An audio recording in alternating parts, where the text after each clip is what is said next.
There are a few things that people don't ever tell you about having kids. They'll talk to you about the normal difficult things like the lack of sleep at the beginning or how expensive they can be, but they don't ever tell you about the stuff that's really going to crush your heart. They don't tell you about the times you'll have to give away their old shoes because they don't fit on their feet anymore, or the times you'll have to throw away their old toys that they used to love, either because they're broken or because they are too old for them now. And as hard as all of that is, the truth is that it's a good thing that they get to move on. If all things go according to plan, kids will continue to get better and they'll continue to outgrow things, and they deserve to. And the only thing harder than that is finding a way to turn depressing stories about my children into a story about tacos somehow.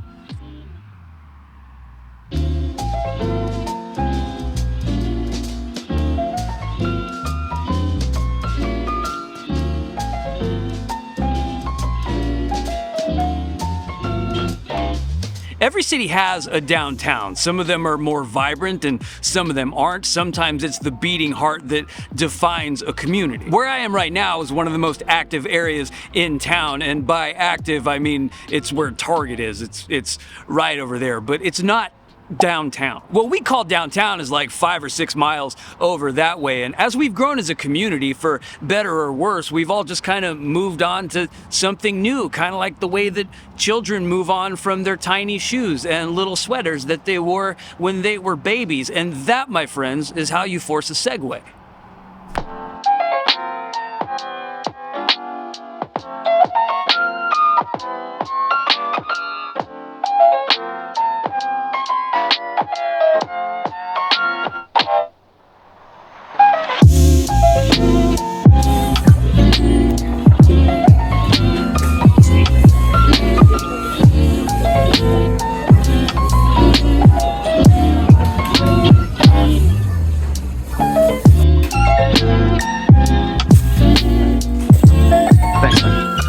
I haven't been here since it became Chapala Express. I used to come here all the time back when it was a place called Chico's Tacos. I used to love that place, but it's gone now, and I know that it's not coming back, and I have no choice but to embrace that. But people seem to love this place too, like Keshkeeper 14, who's asked me to come here 9 times, and I want to give him what he wants because I want him to stop. But there's also people like Mary who say, my roommate from 1967 and I had a wonderful Mexican lunch while catching up and remembering back in the day. And that's wonderful. I can picture the entire thing. That's what places like this should be. They should be a place to sit down with people from your present or your past and remember things that you did together fondly, or even a place to order your food to go and eat them behind this weird building next to the train tracks and this porta potty.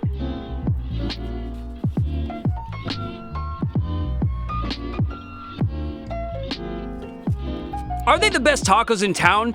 Maybe. One of the best things about tacos is that they're so simple that they're relatively consistent no matter where you get them from. But they're definitely better than any fast food taco that I've had on this channel, and not just because they taste better, but because they were made by people in my community who care about what they're doing. And I didn't come here to give them a score because I don't necessarily need these to be a competition, but I will say that some of the best tacos that I've ever had in town did come from what we actually call downtown, and I'll get to those later, but these are right up there with them. And part of the beauty of street tacos is that wherever you are, you probably have a dozen places near you that make them just like this, and it's probably worth your time to go check them out. Because one thing I hope for everybody is that someday they'll have a place that they can go to reconnect with their friend from 56 years ago, and why not a place like this? I mean, if it's good enough for Mary, it's good enough for anybody. Everybody loves Mary.